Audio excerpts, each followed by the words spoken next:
What's up, guys? Horror Man back for another review. So today we're going to take a look at the 1989 Batman cloth action figure. Now this is made by NECA Toys, and it's part of their ongoing line of 8-inch cloth action figures. So taking a look at the packaging here, pretty basic looking. You do have this like very, classic design that you usually see for Batman 89. And then it does have like a little hanger at the top. You just can't see it. On the side, you got the Batman logo and the NECA logo. Pretty much the same on all sides. The back just says Batman. Now what you have to do is you have to cut the top on this slip cover in order for it to slip off. And you can see how this will just come right off here. And then once you take the slip cover off, you have the Batman figure clearly displayed inside.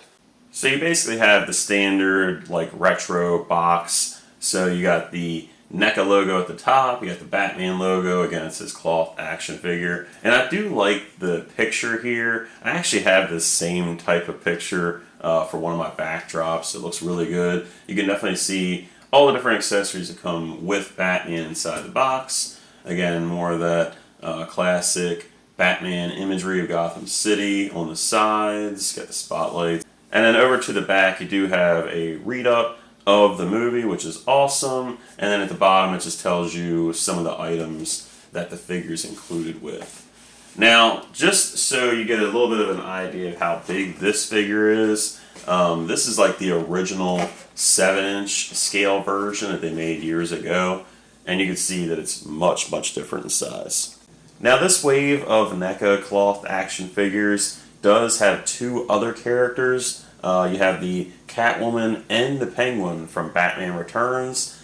Now since they're not from the 89 Batman, I'm going to review those in a separate review. But I just wanted to show you how they look together before I take them out of the box. I definitely wanted to do a standalone review of just the Batman because I have so many different 1989 Batmans to compare this one to. So with the Catwoman and Penguin, specifically that version from Batman Returns, there really isn't many other figures to really compare it to. Those have really been kind of ignored, sadly, so it's really cool to see those two. So I'm excited to do a review of those. But yeah, with this 1989 Batman, I've just got so many figures from over the years, from when I was a kid up until now, so I'll have some really cool stuff to compare him with. So without further ado, let's go ahead and get him out of the box and have a closer look. Now once you open the box, you do have this really cool packaging insert that you could use as a backdrop. And I always love these because they're so unique to the movies, and it's a lot easier for NECA to make these as opposed to me trying to print them. Alright, so taking a look at the head sculpt to start. I think this is a really, really good head sculpt. This might be my favorite part about this figure. I do love the classic like 7-inch version they did, but that's an older figure. That's from 2014. Obviously things are going to change, but I really just think they nailed it this time around. And the actual the quality of the cowl feels a little bit like a harder plastic than the softer kind of rubbery material that they had on the original one, so I do like that as well. I like the lines in the face, like the lips, of course, they've just nailed. I mean, it's just, you could tell for sure this is Michael Keaton. And I really like how you could see those eyes set back there, so you could definitely tell it's a mask that he's wearing. It's not like it's just part of his face. But yeah, it looks really good.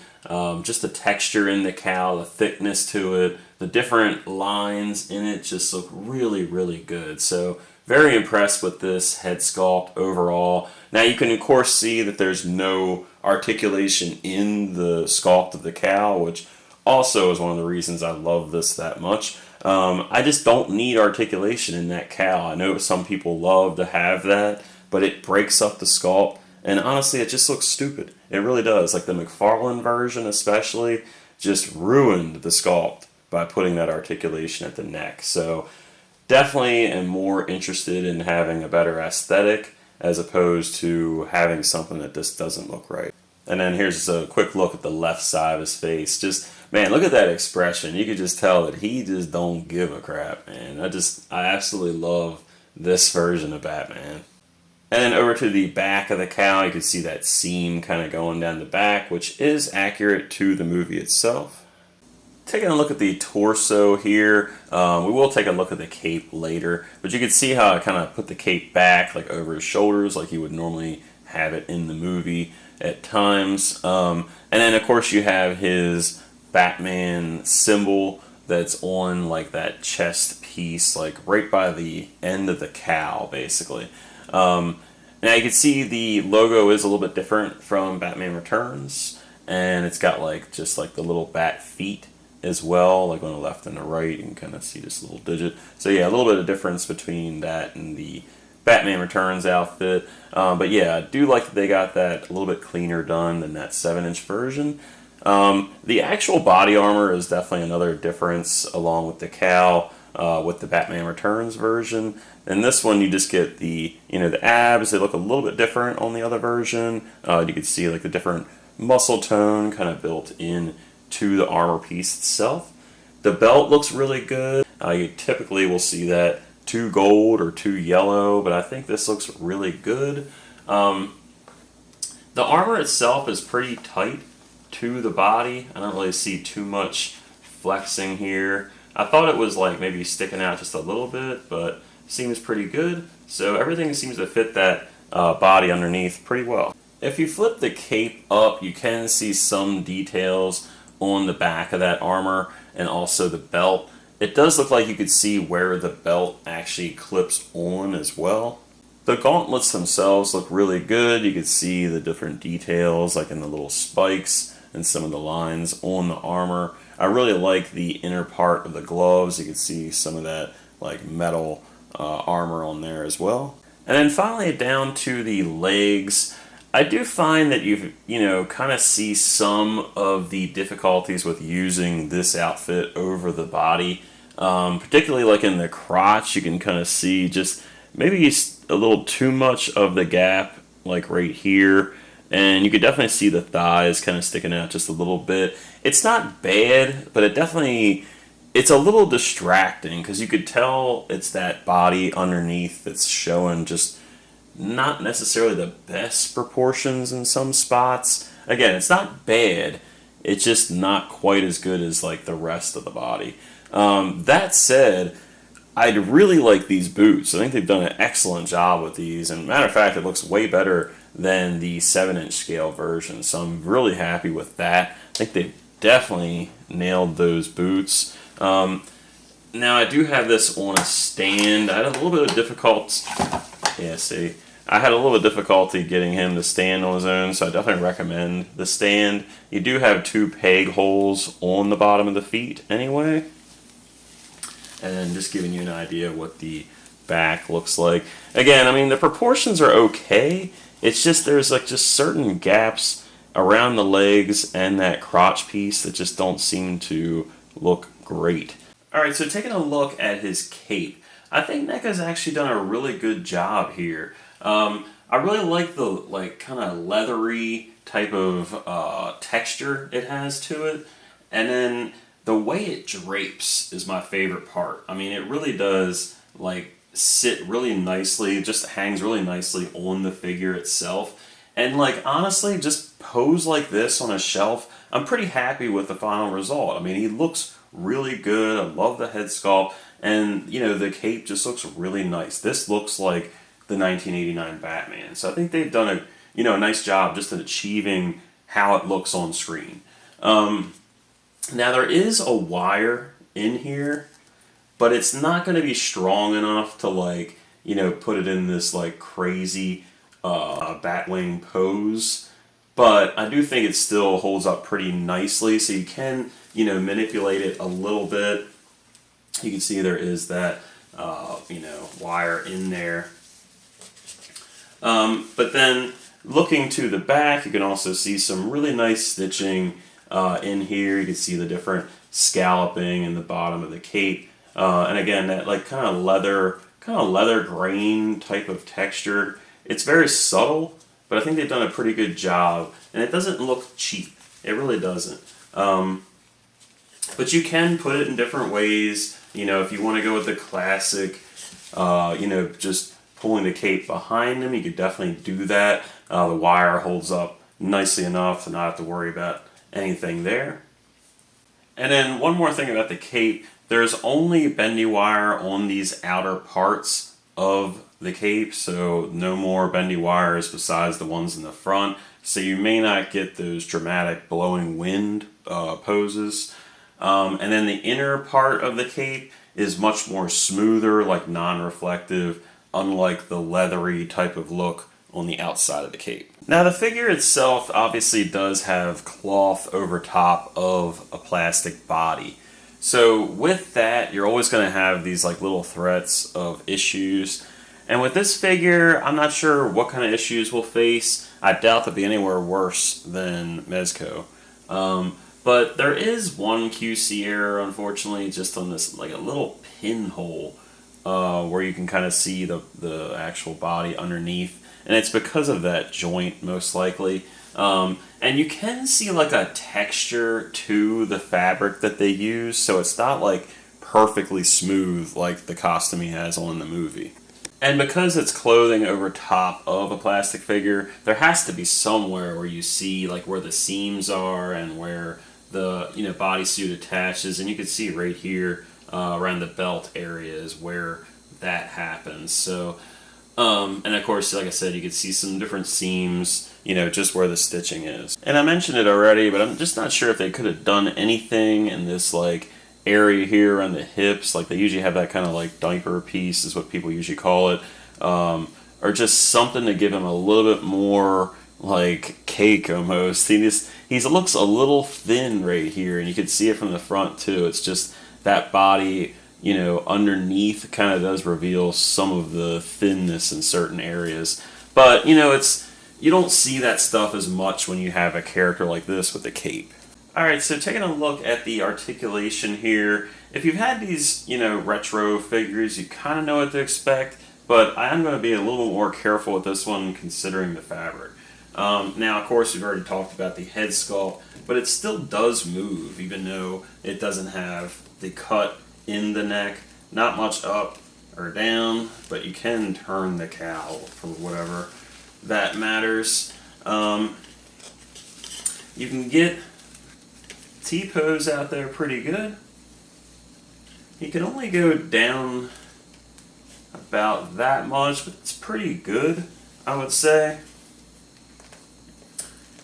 It does look like you have a pretty good elbow joint here. I can't tell if it's double because of the fabric and everything. That's about as far as you're going to get. I would not push it any further than that. No movement at the gauntlet, but the hands move. You can move all around, go up and down. Not much at the waist. Be careful with that crotch piece, this fabric here. Again, I do have it on a stand. Oof. Can't do the splits, unfortunately. Oof, man, yeah. You really can't go... Looks like there is a ratchet joint on there anyway. Wow. You can't go real far forward or back. Very squeaky joint. You can move the boots and, well, actually the thigh a little bit. Not much on the boots. Down, up a little bit. Not much ankle. So yeah, this is definitely not going to be your most articulate Batman figure. The arms are definitely going to be your better part of the articulation. You can see you can even move right here just a little bit. And I want to just give you a better look at that, elbow articulation. It's not too bad. It's just that fabric makes it way too tight to go any farther than that. But I don't know. I mean, if you're a fan of the '89 Batman, you pretty much know that in this outfit, he wasn't doing any dynamic poses or anything. That's just the way it was. So I think if you're a fan of this movie, you'll just like how this looks with the draped cape, and this is probably the way you're going to display him on your shelf either way. You do get some interchangeable hands with the Batman here. We've already looked at the fist hands. These are the ones that are on him inside of the box. But you also get a grapnel gun hand, and you can see again those little like armor kind of pieces on the other side, and he's got that like trigger finger type of pose. And you also get a batarang hand, and you can see it's got like a little opening here for a little grip. And then taking off the hand, hopefully isn't too bad. That's not too bad. Just a long peg. Just put this in. So yeah, not too bad. Put the gun in there. And it does fit a certain way. And here he is again with that grapnel gun, and man, he definitely looks really good. So, like I said, limited posing, but you know, the poses that we're kind of used to with the '89 Batman, you should be able to get at least something close to those. And here he is holding the batarang. Now, it is worth noting that you only get interchangeable right hands, so he can't hold both of the items at once. And there's also no storage on the belt itself, so you won't be able to store it on the figure. For the first comparison, here he is next to some other NECA 8-inch retro cloth figures. So you have the Karate Kid Johnny in his like skeleton costume, and then you have Pennywise from the 2017 It movie. Now, if you've seen '89 Batman and Batman Returns, there's a lot of clown, characters running around. So I thought these would look really cool next to them. So, if you have any of these NECA retro figures, you could definitely, mix them in where you think it makes sense. For the next comparison, here he is next to some other NECA clothed line figures. So you have the Snake Plissken from the Escape from New York movie. Then you, of course, have the Megadeth Vic figure. And then you have Keaton from Home Alone screaming his head off. So, like I said, you can mix and match all kind of different retro NECA figures in with these, which is awesome. Here he is next to another cloth style figure. So you have the Red Hood made by Mego. And of course this is the modern Mego. And these do scale together, and I think they look fun together. I mean, I really like the Red Hood, so I'm probably going to display these guys at times together. But yeah, like the fabric and the quality of the Red Hood is just not on the same level as the NECA. But again, they still scale together, and it's fun to display these kind of characters together. Here he is with the Beast Kingdom, the Flash Batman figure, and this is also Michael Keaton. And I do think this Beast Kingdom figure is a little oversized, but seeing him next to the '89, I'm like, man, these guys almost look like a different scale. So it's a little disappointing that the Beast Kingdom's that big compared to this one, because I considered maybe getting the Joker from Beast Kingdom, but now seeing these two next to each other, not sure how much bigger that Joker's going to be than this Batman. And seeing them back to back, yeah, there's definitely a big size difference here. For the first 7-inch scale comparison, here he is with the NECA 1989 Batman and the NECA Beetlejuice from Beetlejuice. Here he is next to the McFarlane Toys Batman Returns figures. So you have Penguin, Batman, and Catwoman, all from that classic 1992 movie. And it is cool seeing these next to each other, but obviously this NECA retro clothing style figure is much bigger than these guys. For your 6-inch scale comparison, here he is with the 1989 Mezco figure, part of that 112 collective line. And yeah, that suit definitely is probably going to have some issues in years to come. And then you have the Deadpool Wolverine in this brown costume, and it's made by Marvel Legends. And you can see, obviously, these are much smaller. Alright, and for the final comparison, here he is with a bunch of different 1989 figures in my collection. So you have the Mezco, Kenner, Toy Biz, Mattel, Mezco Stylized. You have the NECA, like the 7-inch scale, the newest clothing line that we're reviewing. You got the bendum right here. This is an old ornament from 1989 era. And then you have what I believe is Applause that made that one.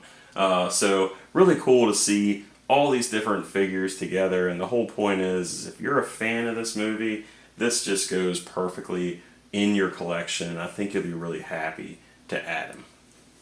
Alright, so that's my review of the 1989 Batman cloth line NECA Toys figure. Overall, I'm pretty happy with the figure. I really do like the cape. The material, the kind of shine, a little bit of texture that comes through, and the bendy wires in the front really do lend itself to be a huge fun factor with this figure.